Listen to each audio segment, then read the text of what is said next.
Se regarder dans la glace, sourire, une habitude que Mehdi Renou avait perdue. En cause, une dent manquante tombée et jamais remplacée. Jusqu'à une opération il y a moins d'1 an qui l'a métamorphosé. Aujourd'hui, j'ai une nouvelle bouche, un nouveau sourire, on va dire, et je n'ai pas honte de sourire maintenant et de me montrer, on va dire. Ça change le quotidien, ça change aussi le fait de manger, c'est vraiment tous les jours qu'on voit la différence. Coût de l'implant, plus de 2 000 €. Impossible à financer pour Mehdi à l'époque, chômeur handicapé après un accident du travail. Jusqu'à ce qu'il trouve une solution, le microcrédit.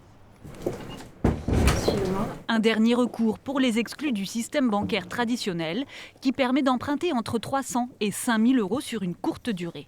Tous les mois, je verse les 66 € et quelques que je dois jusqu'à la fin de l'année. Pour y avoir droit, il faut passer par une association ou, comme ici, un organisme public.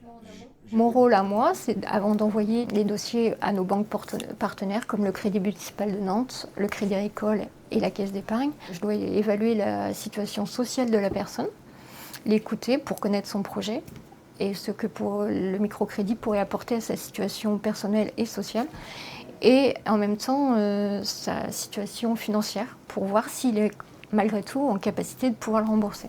À l'origine, le microcrédit sert à financer l'achat d'un véhicule pour faciliter l'accès à l'emploi. Mais pour les banques spécialisées, les motifs sont de plus en plus variés. Depuis plusieurs années, il y a une évolution des objets de microcrédit qui ont élargi la capacité à pouvoir intervenir et de favoriser de l'inclusion sociale.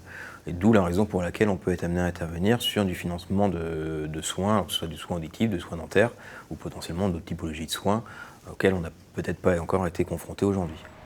Le microcrédit peut même servir à financer l'amélioration de son habitat. Mais la sélection est rude, seul un dossier sur 5 est retenu en moyenne en Charente-Maritime.